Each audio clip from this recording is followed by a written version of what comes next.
سعودی عرب کے ایک business man نے خواب میں دیکھا کہ ایک شخص اس سے کہہ رہا ہے کہ تمہاری کمپنی کے آفس کے مین گیٹ کے سامنے فلاں شخص جو پھل بیچتا ہے اس کو عمرہ کرا دو۔ وہ نیند سے بیدار ہوا تو اسے خواب اچھی طرح یاد تھا، مگر اس نے وہم جانا اور خواب کو نظر انداز کر دیا۔ 3 دن مسلسل ایک ہی خواب نظر آنے کے بعد وہ شخص اپنے علاقے کی جامع مسجد کے امام کے پاس گیا اور اسے خواب سنایا۔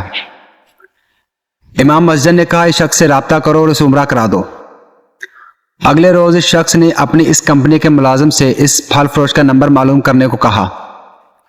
بزنس مین نے فون پر اس پھل فروش سے رابطہ کیا اور کہا کہ مجھے خواب میں کہا گیا ہے کہ میں تمہیں عمرہ کراؤں، لہٰذا میں اس نیک کام کی تکمیل کرنا چاہتا ہوں۔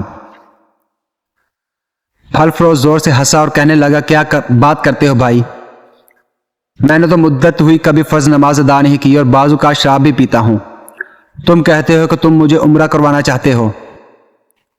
بزنس مین اصرار کرنے لگا، اسے سمجھایا کہ میرے بھائی میں تمہیں عمرہ کروانا چاہتا ہوں، سارا خرچ میرا ہوگا۔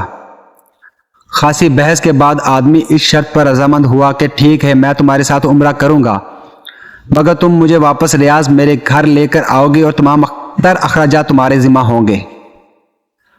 وقت مقررہ پر جب وہ ایک دوسرے کو ملے تو بزنس مین نے دیکھا کہ وہ واقعی وہ شکل و صورت سے کوئی اچھا انسان دکھائی نہیں دیتا تھا۔ اس کے چہرے سے عیاں تھا کہ وہ شرابی ہے اور کم نماز پڑھتا ہے۔ اسے بڑا تعجب ہوا کہ یہ وہی شخص ہے جس سے عمرہ کرانے کے لیے خواب میں 3 مرتبہ کہا گیا۔ خیر دونوں مکہ مکرمہ عمرہ کے لیے روانہ ہو گئے۔ میقات پر پہنچے تو انہوں نے غسل کر کے احرام باندھا، حرم شریف کی طرف روانہ ہوئے۔ انہوں نے بیت اللہ کا طواف کیا، مقام ابراہیم پر 2 رکعت نماز ادا کی، صفا و مروہ کے درمیان سعی کی، اپنے سروں کو منڈوایا اور اس طرح عمرہ مکمل ہو گیا۔ اب انہوں نے واپسی کی تیاری شروع کر دی۔ حرم سے نکلنے لگے تو پھل فروش بزنس مین سے مخاطب ہوا اور کہنے لگا دوست، حرم چھوڑنے سے پہلے میں 2 رکعت نفل ادا کرنا چاہتا ہوں، نہ جانے دوبارہ عمرہ کی توفیق ہوتی ہے یا نہیں۔ اسے کیا اعتراض ہوتا؟ اس نے کہا نفل پڑھو، بڑے شوق سے پڑھو۔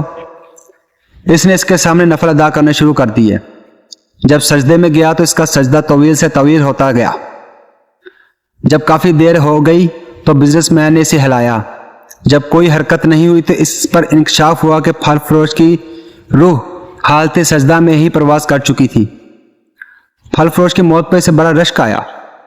وہ رو پڑا کہ یہ تو حسن خاتمہ ہے، کاش ایسی موت میرے نصیب میں ہوتی۔ ایسی موت ہر کسی کو نصیب ہو۔ وہ اپنے ہی آپ سے باتیں کر رہا تھا۔ اس خوش قسمت انسان کو غسل دیا گیا اور احرام پہنا کر حرم میں ہی اس کی نماز جنازہ ادا کی گئی۔ ہزاروں فرزندے اسلام نے اس کا جنازہ پڑھا اور اس کی مغفرت کے لیے دعا کی گئی۔ اس دوران اس کی وفات کی اطلاع ریاض اس کے گھر والوں کو دی جا چکی تھی۔ بزنس مین اپنے وعدے کے مطابق اس کی میت کو ریاض پہنچا دیا، جہاں اسے دفن کر دیا گیا۔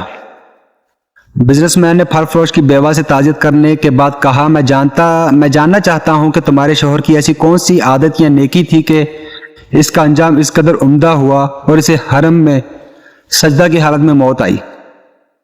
بیوہ نے کہا بھائی میرا خاوند کوئی نیکوکار آدمی تو تھا نہیں، اور ایک لمبی مدت سے نماز روزہ بھی چھوڑ رکھا تھا۔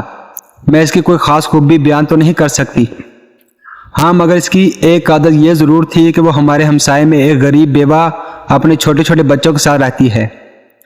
میرا شوہر روزانہ بازار جاتا تو جو چیز اپنے بچوں کے لیے کھانے پینے کے لیے لاتا وہ اس بیوہ اور اس کے یتیم بچیوں کے لیے بھی لے آتا، اور اس کے دروازے پر رکھ کے اسے آواز دیتا کہ اے بہن میں نے کھانا باہر رکھ دیا ہے، اسے اٹھا لو۔ یہ بیوہ عورت کھانا اٹھاتی اور اسماں کی جانب دیکھ کر سر اٹھا کر کہتی اے رب العزت آج پھر اس شخص نے میرے بھوکے بچوں کو کھانا کھلایا، اے رب العزت اس کا خاتمہ ایمان پر فرما۔ قائرین زندگی تو برحال گزر ہی جانی ہے، اپنی استطاعت کے مطابق لوگوں کی مدد کرتے رہا کیجیے۔ ایک حدیث کا مفہوم بھی یہ ہے کہ کسی سے کی گئی بھلائی بری موت سے بچاتی ہے۔ ویڈیو اچھی لگی ہو تو ویڈیو کو لائک شیئر اور چینل کو سبسکرائب ضرور کیجیے گا۔